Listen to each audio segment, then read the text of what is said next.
எஃகு மீதான இறக்குமதி வரியை அதிகரிக்க மத்திய அரசு முடிவு செய்திருப்பது சிறு குறு நடுத்தர தொழில் நிறுவனங்களை கடுமையாக பாதிக்கும் என தொழில்துறையினர் கவலை தெரிவித்துள்ளனர்.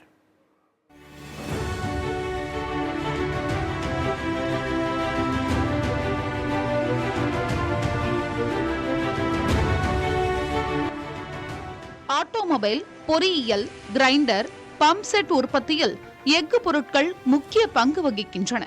இந்நிலையில் எஃகு மீதான உற்பத்தி வரியை 7.5%இலிருந்து 12% உயர்த்த மத்திய அரசு முடிவு செய்துள்ளது. ஏற்கனவே உள்ள விலையில் ஆர்டர்கள் பெற்றுள்ள நிலையில் திடீர் வரி அதிகரிப்பு என்பது தொழிலில் நஷ்டத்தை ஏற்படுத்தும் என்று அச்சம் தெரிவிக்கின்றனர் MSME துறையினர். இருக்கக்கூடிய கரண்ட் லெவலில் ஆர்டர்கள் நிறைய எடுத்திருக்கோம்.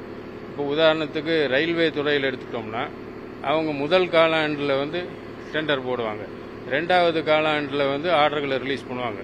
ஓராண்டுக்கு தேவையான ஆர்டர்களை கொடுத்துருவாங்க. இது அடுத்த ஜூன் வரைக்கும் ஆர்டர்கள் கொடுத்துருவாங்க.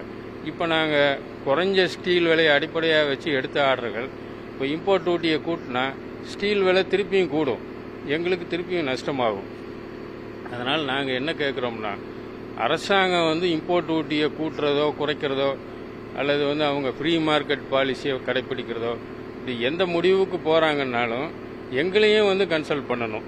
நாங்களும் தொழில்துறையில் ஒரு முக்கியமான அங்கமாக இருக்கோம். உலகின் 2வது பெரிய எஃகு உற்பத்தியாளராக இந்தியா உள்ளது. எஃகு அமைச்சகத்தின் தரவுகளின்படி அதுவே 2023-24 ஆண்டில் கச்சா எஃகு 143.6 மில்லியன் டன்னாகவும், முடிக்கப்பட்ட எஃகு உற்பத்தி 138.5 மில்லியன் டன்களாகவும் உள்ளது. உற்பத்தியை காட்டிலும் நுகர்வு அதிகரித்துள்ளது. 2024 இறக்குமதியும் உயர்ந்திருப்பதை பார்க்கலாம். கடந்த 15 ஆண்டுகளாக உற்பத்தி அதிகரித்துள்ள அதே நேரத்தில் உள்நாட்டு எஃகு தேவை கிட்டத்தட்ட 80 விழுக்காடு அதிகரித்துள்ளது. இந்தியாவில் தனிநபர் எஃகு நுகர்வு 2023-2024 நிதியாண்டில் 86.7 கிலோவாக இருக்கும் நிலையில் 2030 இந்த எண்ணிக்கை 160 கிலோவாக உயரும் என கணிக்கப்பட்டுள்ளது. ஏப்ரல் 2000 மார்ச் 2024 இடையில் தொழில் மற்றும் உள்நாட்டு வர்த்தக ஊக்குவிப்பு துறை வெளியிட்ட தரவுகளின்படி இந்திய உலோகவியல் தொழில்கள் 17.51 பில்லியன் அமெரிக்க டாலர்கள் அளவில் அந்நிய நேரடி முதலீடுகளை ஈர்த்துள்ளன.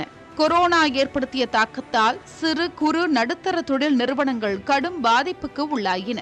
13 மூலப்பொருட்களின் விலை 13% வரை உயர்ந்ததால் தொழிற்சாலைகள் மூடும் நிலைக்கு தள்ளப்பட்டன.